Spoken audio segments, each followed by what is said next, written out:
Ladies and gentlemen, dearly beloved, welcome to day 94 of our 365 days Bible reading challenge. This is a resolve and a challenge to read through the Bible in 365 days. If you're wondering what this is all about, so we are on a journey to read through the Bible in 365 days. We are calling it a challenge because it's a challenge, ladies and gentlemen, and also because we have started it. I know most of you, even me, I have started it many times and aborted it halfway.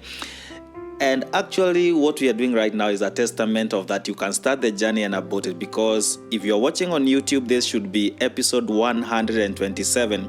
So you see there is a discrepancy, or there is a difference between what is on TikTok, that is day 94 of 365 days Bible reading challenge, but on YouTube is 126, I believe. 127. They were episode 127 of the Bible reading challenge. Now you ask yourself, why is there this difference? It's because we had started this journey. We had started this journey earlier on YouTube in 2024 at the very beginning of the year. Actually, we started, I think, on 1st January of 2024. Then we went until we reached a place and we just stopped. Fatigue kicked in, and we had not gone many months. I think we went for about 4 months or thereabout, and fatigue kicked in. The people I was trusting to do it with, left me, and I tried doing it alone. I got tired and left it halfway done. Okay. So it is possible to start it and not reach even where we have reached. Back then we read Genesis, we read Exodus, we read, I think we reached Leviticus, and then we stalled.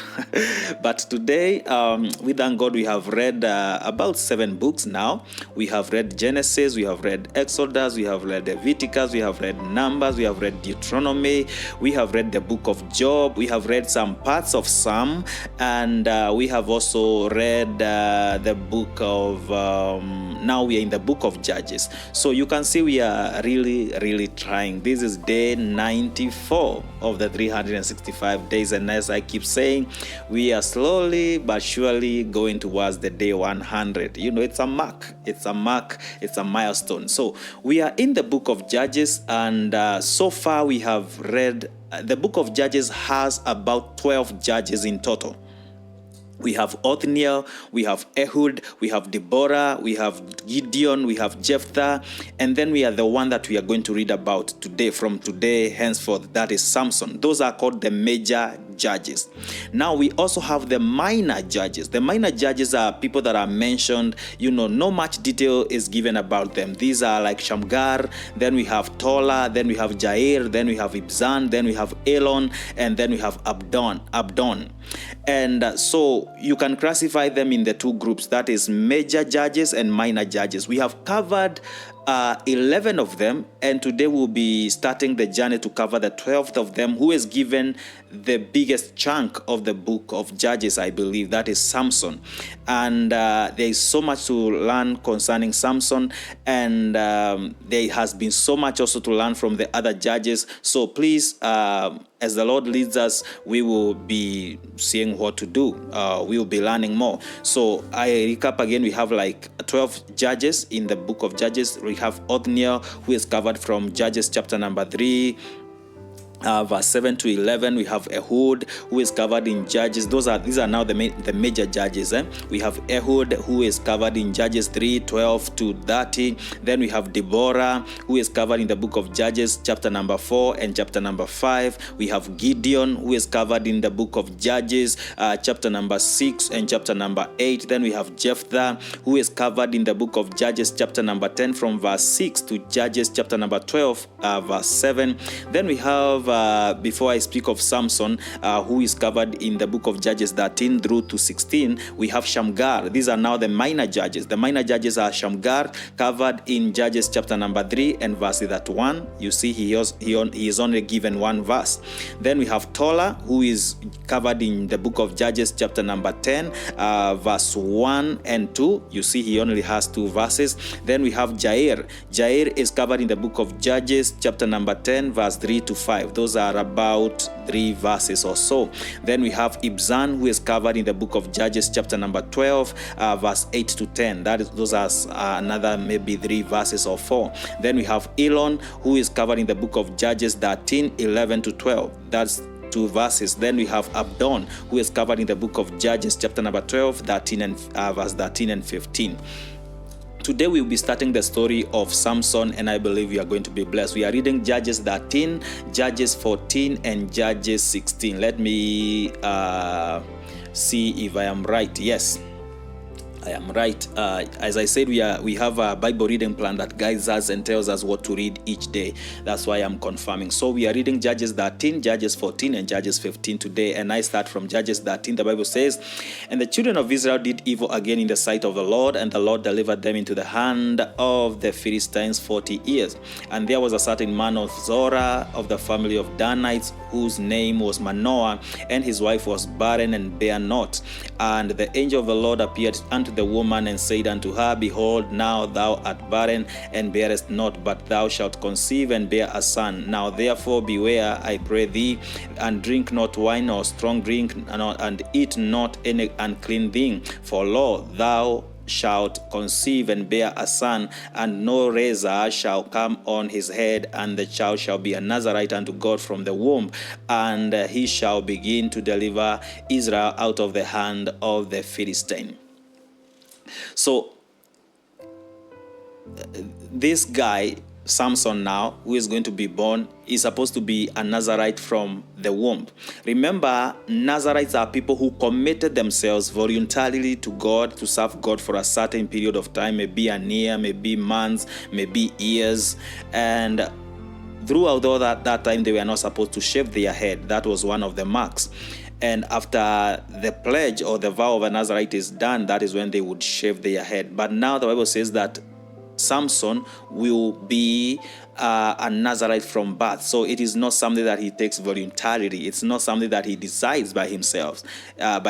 He's taken by God from birth.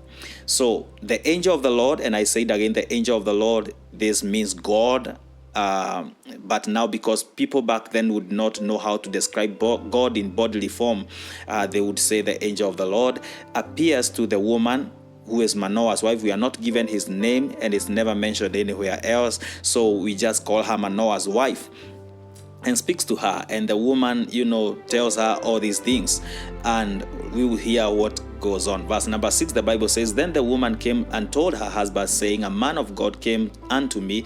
Here he's referring to the angel of the Lord as a man of God. This is where I say that many people think that when the angel appears to you, he will have wings, he will be dramatic, lights and all that, but they appear just like humans. So the woman says, "A man of God came unto me, and his countenance was like the countenance of an angel of God, very terrible. But I asked him not whence he was, neither told he me his name. But he told me, Behold, that thou shalt conceive and bear a son, and now drink no wine nor strong drink, neither drink any unclean thing, for the child shall be a Nazarite to God from the womb to the day of his death." Verse number 8 says, "Then Manoah entreated the Lord and said, O my Lord, let the man of God which thou didst send come again unto us, and teach us what we shall do unto the child that shall be born. And God hearkened to the voice of Manoah, and the angel of God came again unto the woman, and she sat in the field, but Manoah her husband was not with her. And the woman made haste and ran and shielded her husband, and said unto him, Behold, the man hath appeared unto me, that came unto me the other day. And Manoah arose and went after his wife, and came to the man, and said unto him, Art thou the man that spakest unto the woman? And he said, I am. And Manoah said, Now let thy word come to pass. How shall we order the child, and how shall we do unto him? And the angel of the Lord said unto Manoah, All of that I said unto the woman, let her beware. She may not eat anything that cometh of the vine, neither let her drink wine or strong drink, nor eat any unclean thing. all that I command her, let her observe. And Manoah said unto the angel of the Lord, I pray thee, let us detain thee until we shall have made ready a kid for thee. And the angel of the Lord said unto Manoah, Though thou detain me, I will not eat of thy bread, and if thou wilt offer a burnt offering, thou must offer it unto the Lord. For Manoah knew not that he was an angel of the Lord. And Manoah said unto the angel of the Lord, What is thy name, that when thy saying come to pass, we may do thee honor? And the angel of the Lord said unto him, Why askest thou thus after my name, seeing it is secret? So Manoah took a kid with a meat offering and offered it upon a rock unto the Lord, and the angel did wondrously, and Manoah and his wife looked on. For it came to pass, when the flame went up toward heaven from off the altar, that the angel of the Lord ascended in the flame of the altar, and Manoah and his wife looked on it and fell on their faces to the ground. I want us to stop at this point because I see I've passed through the 10-minute mark. Let's take a break, come back for part 2. When we come back, we continue with the story of how Samson was born and how Samson came to be. God bless you.